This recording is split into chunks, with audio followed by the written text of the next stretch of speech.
특검이 윤석열 전 대통령의 구인에 나섭니다.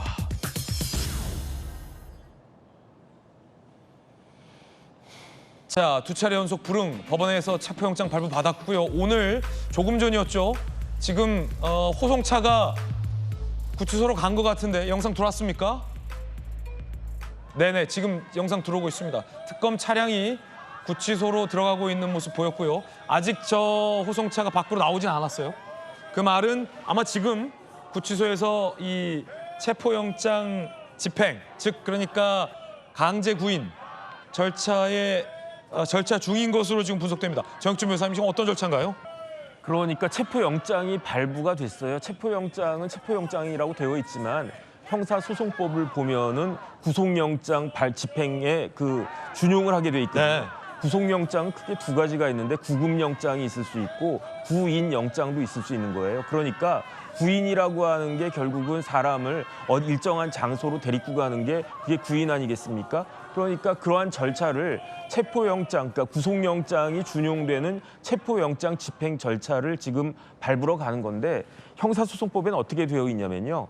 검사의 지휘하에 사법경찰 관리가 집행한다 이렇게 되어 있어요. 그런데 일단 구치소에 여러 교도관, 옛날엔 교도관이라고 했죠. 그런 분들 계시고 그런 분들이 사법경찰관 특수 사법경찰 관리로서의 역할을 할 수가 있는데 그런데 그 경우에는 구치소에서 범죄가 있었을 때만 그런 거니까 과연 법적으로 했을 때는 특검의 수사관들이 가서 집행을 하는 것이 맞지 않을까 저는 개인적으로 생각이 되는데 여기에 대해서 윤석열 전 대통령이 어떻게 반응할까 끝까지 그냥 안 가겠다라고 버티면 그러면 물리력을 사용해야 될 건데 그렇게까지 갈 것인가 좀 있으면 이제 결과가 나오지 않을까 싶습니다. 자, 이게 국민의힘 전당대회 국면으로 연결됩니다. 국민의힘 당권 주자들이 대통령을 면회하러 가야 된다. 전한길 씨는 문제 없다. 급기야 면접도 볼 수 있다. 라고까지 한 축은 하고 있고 다른 한 축에서는 이게 말이 되느냐. 끊어내야 된다. 전한길 씨 출당시켜야 된다. 라고 요구하는 이 당권 주자 두 그룹으로 나뉘었습니다. 장동혁 의원 얘기 들어보시죠. 저는 계엄이 곧 내란이다. 그리고 계엄이 잘못됐으면 반드시 탄핵으로 가야 된다고 하는 것에 대해서는 지금도 동의하지 않습니다. 대통령에 대해서 절연이다 이런 말씀들을 하시는데 이미 우리가 대선 과정에서 사실상 출당 조치처럼 탈당하지 않으셨습니까? 윤석열 대통령에 대해서 네.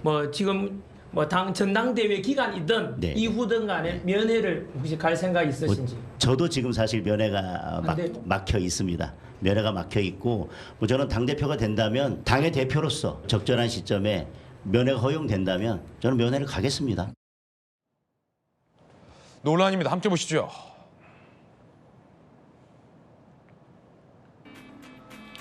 당내 친한파에 대해서 어떻게 할 거냐 이런 얘기도 나왔다가 하는데 지금 앉아있는 분들을 보면 전한길 씨, 강용석 씨, 그다음에 고성국 씨입니까?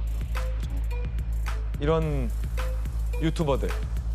자, 면접을 인터뷰를 한 거예요. 장동혁 의원. 함께 가지 않는 분들에 대해 강력 조치가 필요하다. 당 떠나라. 라고까지 얘기를 했습니다. 계엄 해제 표결에 참여 탄핵은 반대 모순 아니냐. 계엄이 곧 내란 탄핵은 아니다. 윤과 뭘 더 절연하라는 거냐. 라는 얘기. 대통령 면회 갈 생각이 있느냐. 이런 얘기도 나왔다고 합니다. 김문수 전 장관도 우리는 그거가 아니다. 전한길 씨를 감쌌습니다. 전한길 씨 유튜브 출연을 예고도 하셨잖아요. 그 논란이 계속되고 있는데. 저는 거기에 나간다고 한 적도 아직 없고요. 검토를 하고 있고요. 전한길 씨가 극우다. 나보고도 극우라는 사람 있죠. 극좌들이 만들어 놓은 이 프레임. 당시 1989년입니다. 정동에 있는 미 대사관절을 난입을 했습니다. 이런 주동자가 정청래 아닙니까? 이런 사람이 극자고 이런 사람이 반미고 이런 사람이 저보고 극우라는 게 여러분 믿으시면 되겠습니다. 지금 전한길 대회를 하는 건 아니잖아요. 친전한길이다 반전한길이다 이런 프레임 자체가 이제 웃기는 이야기 아닙니까? 그러자 이걸 보고 있는 혁신파 소위 안철수 의원은 이렇게 호소했습니다. 좀비 정당 된다. 죽은 것도 산 것도 아니다. 정당에서 파국 맞을 수 있다. 원내외 혁신 후보님들의 용기 있는 출마. 최고위원 좀 나와라 이거예요. 왜 다 가만히 있냐 이겁니다. 정혁준 변호사님 어떻게 보십니까? 글쎄요, 저기 그 장동혁 의원은 당대표 하겠다는 거 아니겠습니까? 당대표가 뭡니까? 당을 이끌어가는 최고 리더가 된다라고 하는 게 당대표잖아요. 그러면 당대표가 되겠다라고 하는 사람이 저런 사람들 앞에 가가지고 면접을 갖다 봅니까? 뭐 어디 입사시험 칩니까? 예컨대 채널에 입사하려고 임원들 쫙 앉아있는 데 가가지고 면접 보고 앉아있는 겁니까? 당대표는요. 그 유권자들, 쉽게 말하면 당원들, 그다음에 뭐 여론조사에 있으면은 일반 지지자들로부터 강한 지지를 갖다 얻으면 당대표로 선출되는 거 아니겠습니까? 그러니까 당대표 하겠다는 사람들이 면접에 응한다는 것 자체도 저는 말이 안 된다고 생각을 하고요. 뭐 그다음 백보양보해가지고 저런 면접이 필요하다. 그러면 면접관이 누가 되어야 되겠습니까? 쉽게 말하면은 국민의힘의 원로급 정도 되시는 분들이 면접관이 돼서 이 사람이 당대표감이냐 아니냐 이런 것들을 그 당원들을 대신해서 좀 이야기해주고 그래야 되는데 그런데 고성국 씨가 국민의힘의 원로입니까? 성창경 씨가 원로입니까? 아니 강용석 변호사가 국민의힘 원로입니까? 심지어 입당한 지 며칠 되지도 않은 전한길 같은 분이 국민의힘의 원로라고 해가지고 저렇게 당대표 하겠다는 사람들 면접을 진행한다라는 겁니까? 제가 봤을 때는 제정신인가 하는 생각이 들고요.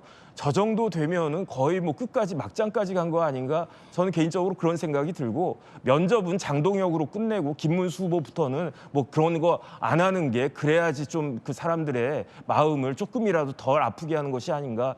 보수를 지지하는 사람들이 더 이상 부끄러워지지 않게끔 좀 했으면 좋겠다. 그런 생각 듭니다. 양태훈 변호사님은요? 저걸 보면서 정말 안타까웠습니다. 저도 뭐 국민의힘과 다른 정당에 있는 민주당 소속이지만 아니 국민의힘이 좀 건강한 보수이자 야당으로서 좀 건재해야 여야가 협치도 하고 좀 그 정치 발전이 있을 텐데 저런 식으로 너무 한쪽에 쏠린 그러니까 국민의 눈높이를 전혀 맞추지 못하는 모습을 보이기 때문에 사실 국민들이 점점 지지도 안 되고 있고 그래서 아마 국민의힘 정당 지지율도 더 하락세인 게 아닌가 생각이 듭니다. 그렇기 때문에 저는 좀 혁신이 있고 빨리 탄핵을 마무리하고 정상적인 건강한 보수로 거듭날 수 있는 분들이 전 당대표가 되고 최고위원이 되셔서 좀 국민의힘이 거듭 다시 태어날 수 있는 기회가 이번이 거의 마지막이지 않을까 그런 안타까움이 있습니다.